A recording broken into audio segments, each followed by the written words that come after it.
So this morning, we're going to look at this piece of art. Anyone know what this is called? No? Okay. And I promise you, this had nothing to do with the fact that today is a day of great sporting importance, as we're aware. It's a Wimbledon final today. It is the final of the Scottish Open. That's it. Of course, the final of the Euros with our friends from down south involved. And this piece of art is called Victory, O Lord. I did try to learn how to say it in Spanish, but I thought that might offend some, so we will do. This is called Victory, O Lord. It depicts what happens in Exodus 17. We'll read that in just one moment. It was painted by Joh Everett Mallais in 1871, and it hangs in Manchester Art Gallery. For any of you who find yourself down that way, it is there. And it is set at the going down of the sun, which we'll read about in just a moment. This is Aaron and Hur holding up the arms of Moses at the battle. We can see there's a battle. You can't quite see this in this image, but in the very bottom right-hand corner, there is a broken arrow represented there to show that it's a time of battle. Aaron is the one who is dressed in red. Something about redemption in there. And if you notice that in the picture here, his arms are held out like this, but there's a somewhat cross-like nature to the way he's being held. And it's thought that Mallais is trying to paint something here of the fact that suffering and victory are closely tied together. Something quite beautiful about that. So let me read for us the passage which Mallais was inspired by in Exodus chapter 17. So we've had this remarkable moment at the beginning of chapter 17 where the Israelites are camping at Rephidim, which means a place of rest, but there was no water for them to drink, and they all start getting grumpy with Moses. God tells them to strike the rock with the stone, and water is provided. And it says, he called the place Massah and Meribah, because the Israelites quarreled, and because they tested the Lord, saying, is the Lord among us or not? Remember that question. We'll come back to that. We carry on. The Amalekites came and attacked the Israelites at Rephidim. Moses said to Joshua, choose some of our men and go out to fight the Amalekites. Tomorrow I will stand on top of the hill with the staff of God in my hands. So Joshua fought the Amalekites as Moses had ordered. And Moses, Aaron, and Hur went to the top of the hill. As long as Moses held up his hands, the Israelites were winning. But whenever he lowered his hands, the Amalekites were winning. When Moses' hands grew tired, they took a stone and put it under him, and he sat on it. Aaron and Hur held his hands up, one on one side, one on the other, so that his hands remained steady till sunset. So Joshua overcame the Amalekite army with the sword. This is the word of God. So this is the first battle that the Israelites have fought in the Promised Land. It was one that they didn't start. It is clear that the Amalekites attacked the Israelites, and indeed it is pretty clear from here and then from Deuteronomy that what they did is that they were picking off the weak at the rear of the Israelite group, which is where you would have found women and children and often anyone who was sick. And so Moses sends Joshua, and this is his first appearance in the story as well, out to lead some men in the army to go and fight the Amalekites. And then we have this odd thing that our painting is about. This moment where Moses says, I will stand on the top of the hill with the staff of God in my hands. When it was raised up, they were winning. When he lowered his hands, they were losing. What's going on? Well, I thought I knew the answer, and then I started doing some work this week, and it seems like nobody really agrees on what the answer is, which is always good when we come to a Bible passage and we go, well, it could be this, it could be that, it could be the other. So here there could be this, that, and the other. Historically, people said this was about Moses praying. The Israelite posture of prayer is with hands raised. So they think this is him praying. When his hands are up, he's praying, they're winning. When his hands get weak and come down, somehow now they are losing. And I think that's actually a good answer. That was the one that I thought, this is clearly what the answer is and what it should be. Because we know that when we pray, God moves, stuff happens, right? Yes? Yeah, please. Otherwise, we've got a lot more work to do. Yes, we pray, God does stuff, mystery involved in that. And yet, it's true. So that might indeed be what's happening. But others think, actually, what he was doing was holding up the staff of God. This isn't about holding up his hands in prayer. This is about holding up the staff. The staff, of course, the representation of the presence of God with his people. And we can see that in Exodus 17, just before this happened, the whole point had been they were asking this question, is the Lord among us or not? And so by holding up the staff, he's saying, the Lord is with us. Look, this staff is representative of the presence of God with us. It's an encouragement to those who are fighting. When they could see it, they could say, God is with us, and they're winning. And when they couldn't see it, they're like, oh, maybe God's not with us, and we're losing. And lots of people think this is right. Now, it does seem to me that in order for that to be the only way to understand this passage is you have to think they're pretty dim-witted, right? Like, I can see it, God is with us. Now I can't see it, God's not with us. Oh, but wait a minute. Any of us ever behave like that? Where we're like, oh yeah, God's with me, it's fine, I can do this. And then the next morning you wake up and you're like, is God even real? Yeah, no, not sure about that. Anyone? Yeah, right. And so maybe that is what's going on. Or, and the third option that is often posited is that somehow Moses and the staff are a divine representation, that there's something almost mystical going on here, and that in the holding up of the staff, it generates some power on earth. Now, that seems to me the least likely of the three, but there are good quality scholars that have made that point. And I want us to have space for the fact that at this time in history, and at other times in history, God has done remarkable things in ways that I would not choose to do, in ways that seem unexplainable by me, and that's a good thing, right? I don't need a God that I can put in a little box and say, he will work this way each and every time. And he will always work in a way that I can understand. I say I need a God that is far bigger than that is able to do immeasurably more than I could ever think about. That has to be our hope. So, but I think one of those three is true. He needs his hands up because he's praying. He needs his hands up so they can see it as encouragement. He needs his hands up because somehow there's some sort of divine way of working through what he's doing. Ultimately, though, it doesn't matter because the text doesn't tell us the answer to the question. But what is clear is that God was at work. And alongside that, the Israelites had their own work to do, which is to go and fight the battle. Joshua and the army.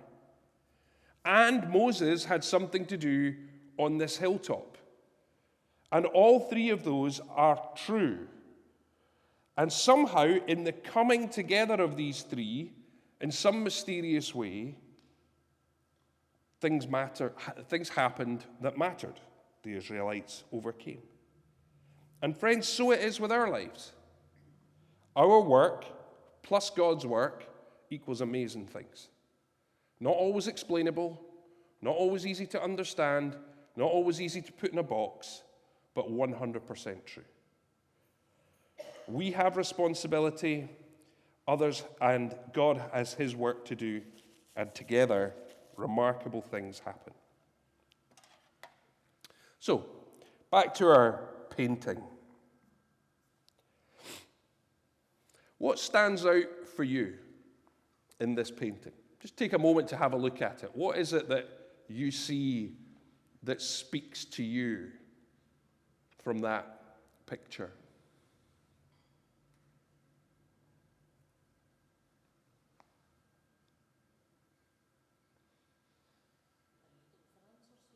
Sorry? No, I was giving you a moment to think. But if you want to share an answer. I just thought that Moses is not looking. The other two are looking. Yeah. So they're watching and he's not. Yeah. It's good. Good. Anyone else got anything that they want to share? You don't have to. But. The light is striking. Okay. What's he holding up? Staff. Can you see it? And just on the top right, but it is, he's got the staff there in one hand. Yeah. Teamwork going on. Good. The light is strong and beautiful, but his legs are fragile. Good. The light is strong and beautiful, but his legs are fragile. I think that's enormously significant. He's bare. Ooh, good. Yeah, I don't think we can talk about Moses and not having feet on without thinking burning bush, right? It's good. I love this, right? A couple of minutes, one painting, and suddenly there's a heap of things going on, and our artist among us pointing us to something incredibly powerful. These are old men, physically weak, and yet there's something incredibly powerful about this image and striking.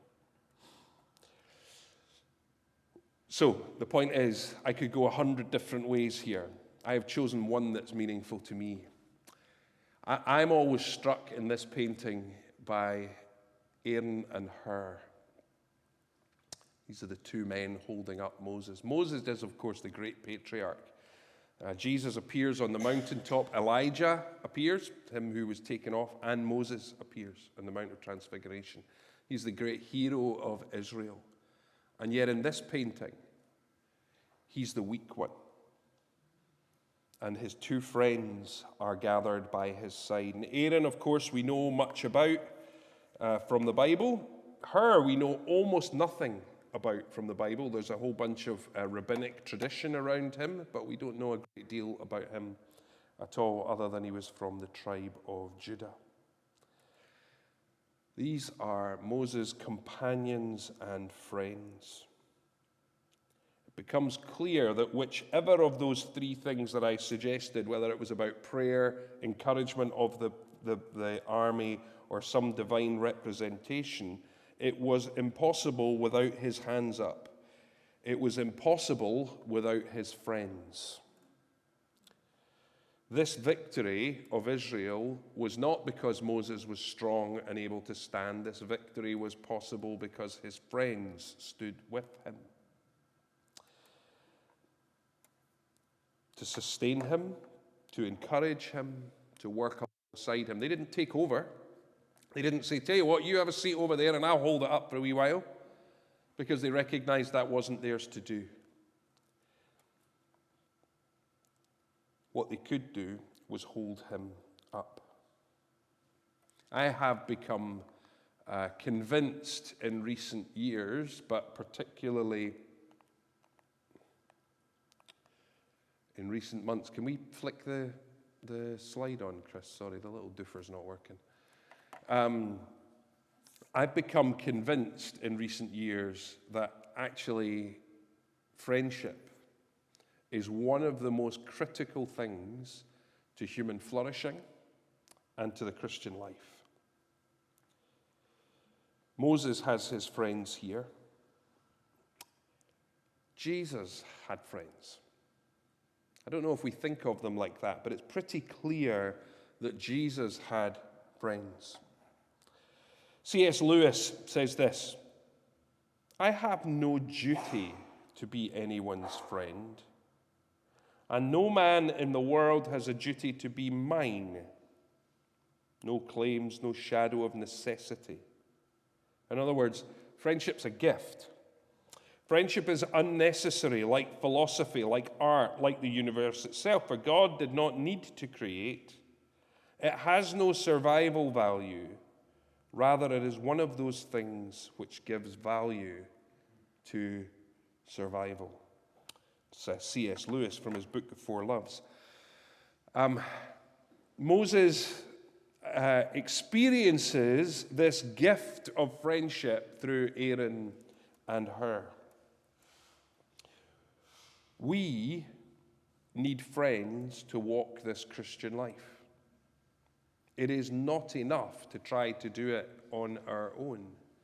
It is not enough to think, well, I have a partner in life, a husband, a wife. You see, one of the problems with that is that too many of us, and I realize not everyone in here is married, but for those of us who are married, too many of us have expected our marriages to carry the weight of also being our friendship place. They are different relationships. We must also have friends. I spoke with a guy recently called Sheridan Boyce, which is just a great name. Sheridan is an Australian. He is a broadcaster. If any of you listen to radio, the BBC Thought for the Day thing, I can't remember which channel it's on, but Radio 4, there you go. Yeah, I'm not old enough to listen to Radio 4. I'm still on Radio 2 at the minute, so 4 is coming. 4 is coming. But Sheridan does that quite regularly. And I hosted a podcast with him and a guy called Phil Knox, who have both written books recently on friendship. And Sheridan was really profound, and he is absolutely convinced that one of the biggest things that's gone wrong in the church in the last several decades is that we have ignored friendship as one of the primary ways that we connect and that we express the goodness of the gospel. And I think he's right. I think he's right. That friendship is at the very core of how people come into church. If you think about your very first time coming to church, did you show up just because you were on your own? Some people do. But the vast majority of people who connect with church, beyond having grown up in the church, come because a friend invited them. And then why do they stay? They stay because they found people they could be friends with. That's just the practical reality of how churches work. But I think there's also something enormously spiritually significant, because it's in friendship that we get to live out that which we're called to as those who would follow Jesus. So I know some of you are sitting there going, that's great, Glenn, but I don't have any friends. How do I get friends? That is true, right? That's the reality. Because when we were little, right, you would go to school and you would go up to somebody and you'd say, Marvin, will you be my friend, please? And you're like, will you be my best friend? And you see, when we get grown up, we think we're too big for that. There's no way we think we could go up to somebody and say, would you be my friend? And so after talking to Sheridan on this podcast, I asked him the question, so how do you get friends, Sheridan? When you're growing up, he said, you ask people. You say, could we be friends? And he's like, just give it a try. And I was like, no, it has to be more complicated than that, Sheridan. You see, friendship matters in all sorts of different ways. We have all sorts of different kinds of friendships. Can we skip to, I think, the second to last slide, Chris? Yeah, the next one. Thank you. This is what's called Dunbar's theory of friendship. It's actually of relationship, but it works here too. So he basically says we can have these different categories of friendship. And this is really, really important. Because the problem for some of us is that we think in order to have a friend, they all have to be in this loved ones category, right in, up super close to us, where they know everything about us, where we share everything, where there's nothing hidden from them. And what Dunbar, who's a sociologist and psychologist, says is we are not capable of having more than 5 people in that category. We can't do it. We don't have the capacity to do that. We can have 15 good friends. That's people that we share a lot of life with, where we have fewer barriers with, but more than we do with our loved ones. Typically, that loved ones category is the people we live with, whoever they are. That's typically what that is. We can then have 50 friends, that slightly broader group. This is where church comes in, where we can get to know people and we can, maybe know what we do for a living. We know something about their family. We know something about your history, all those kinds of things. Then we have this 150 meaningful contacts, which are people that we know something about. These are maybe your neighbors, the people that you work beside, your colleagues, that kind of thing. Then a 500 acquaintances. These are people that you've met once. You'll still remember their name. You might remember their wife's name, but you probably don't remember their kids' names. Is that making sense for people, that kind of category? And then we have 1,500 people who you can recognize. This is fascinating, right? So there's only 1,500 people that we can even recognize, says Dunbar. They redid this study with some millennials and Gen Zs. And actually, they're showing that they can recognize 3,000 people in this outer thing, but they have massively decreased abilities to have relationships further in, which is really interesting. So that's just the last couple of years that study's been done. Why am I saying this to you? Because if you're going to ask someone to be your friend, what you're not asking them to do is to be this loved one, right? And if somebody asks you to be their friend, we're not asking you to be this person who shows me absolutely everything in your life. That trust is earned over the long haul. I am blessed to have a group of friends who I go on retreat with every year. There's 6 of us who go away for a week every year, 5 days every year. And those people are still not in that loved ones category, but they're very close to that. I share pretty much all of my life with them in that space. And it's unbelievably life-giving. C.S. Lewis says, Eros, that's the kind of love, the erotic kind of love, will have naked bodies. Friendship will have naked personalities. We come to a place, we earn a place where we can be vulnerable with one another and show who we are. But friends, that's not day one. Okay, that's not the first time that you have coffee with someone, you go, here's all of my stuff! And then if you're wondering why you have no friends, I can tell you why you've got no friends, because everybody thinks you're a weirdo. We journey to that place, and we create space for that, so that we know one another.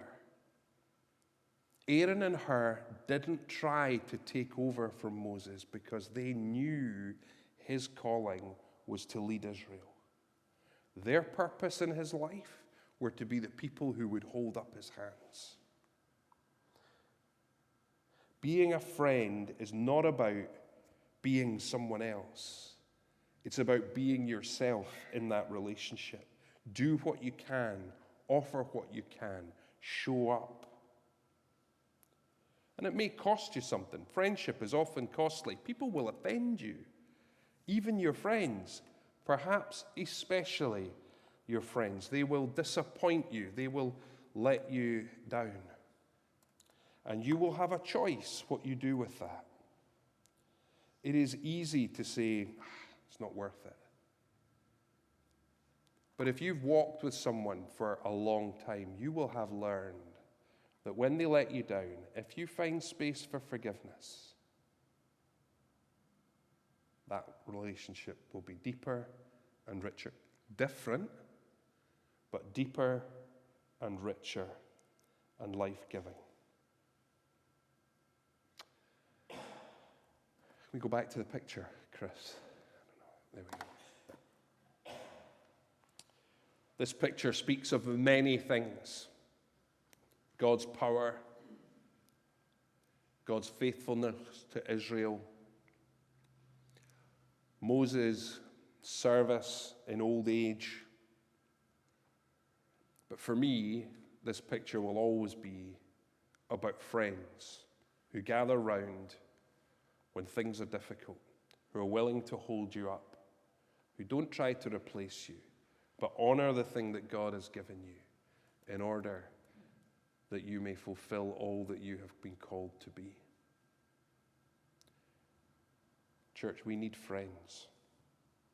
We need to take risks to have friends. We need to ask people, can I be your friend? We need to find people with shared interests. We need to find people that are like us, and indeed people who are not like us.